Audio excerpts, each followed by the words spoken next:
दोस्तों, आज की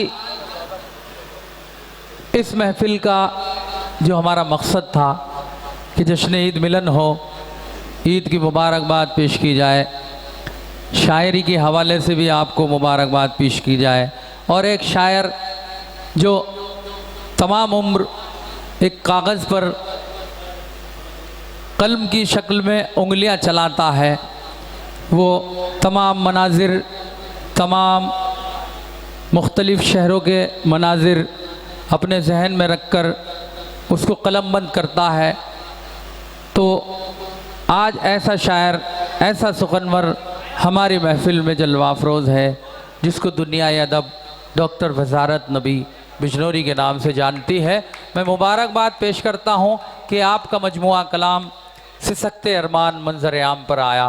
मैं दिल की अमीर गहराइयों से मुबारकबाद पेश करता हूँ। तमाम शोरा हज़रात से गुजारिश करता हूँ कि ये रस्म इजरा हो जाए, फिर इंशाअल्लाह गज़ल का दौर चालू रहेगा। 1 मिनट की बात है, ये रस्म अदा हो जाए, और ये अदब का तकाज़ा भी है और हमारा फ़र्ज़ है कि एक सुखनवर हमारी शहर जिंजाना में जलवागर हुआ है हमारी अदनासी दावत पर।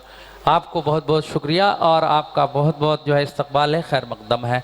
अब्दुल्ला राज भाई, शकील सिकंदराबादी साहब, तमाम शोरा, अल्तमश भाई,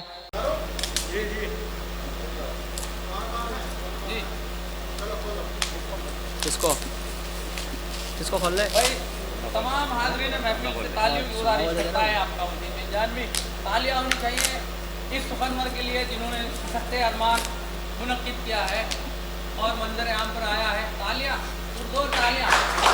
बहुत मुबारकबाद आपको सर हमेशा। ले लो फरीद भाई, तस्वीर तुम आप ले सकते हैं, तस्वीर ले सकते हैं आप। फरीद एक मेरी भी ले ले। अजी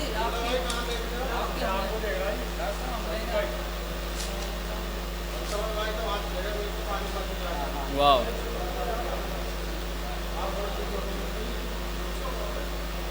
हो गया।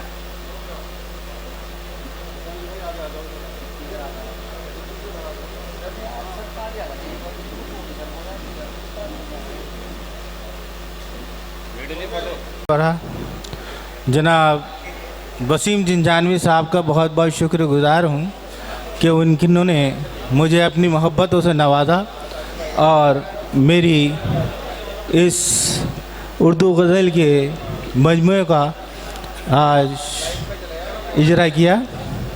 मैं इनका बहुत बहुत शुक्रगुजार हूँ। ये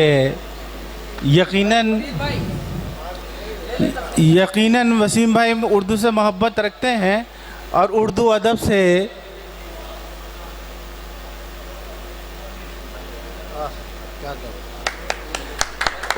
से इनका बहुत ज़्यादा राब्ता कायम है, और ये गाए बगाए ये उर्दू की महफिलें सजाते रहते हैं। ये इनकी मोहब्बतों की और खुलूस की बात है कि उर्दू को इतना, ये उर्दू से इतने मुतवज्जा हैं और उर्दू को उरूज भी दे रहे हैं।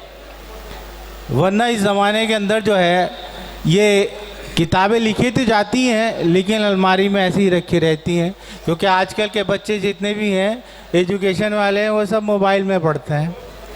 और अगर जो ये किताब मेरी उसमें मोबाइल में नेट पे पहुंच जाएगी तो नेट पे तो पढ़ लेंगे, लेकिन हाथ में लेके कोई नहीं पढ़ेगा इस किताब को।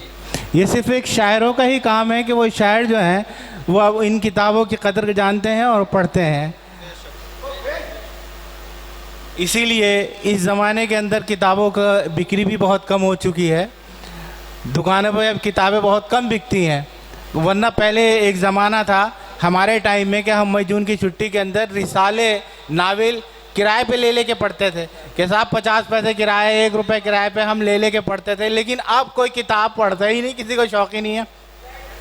बल्कि नावल पढ़ने से बहुत ज़्यादा उनकी नॉलेज होती थी, दिमाग खुलता था और तमाम समाज की कमियों और अच्छाइयों के बारे में उनको जानकारी मिलती थी। लेकिन अब नहीं, अब खाली वो नेट पे काम चलता है साहब, अपना जो भी दिया अपना चल रहा है अपना बस। कलम तो बिल्कुल ख़त्म हो चुका है, कलम से कोई नहीं लिखता ना, ख़त्म हो चुका है। कोई लेटर भी लिखेगा तो वो टाइप करके लिखेगा, कंप्यूटर पे टाइप होगा, कोई मैसेज भी करेगा तो वो टाइप करेगा, उंगलियों से टाइप हो जाएगा। लिखना बिल्कुल बंद हो चुका है, कलम इस्तेमाल करता ही नहीं कोई भी अब।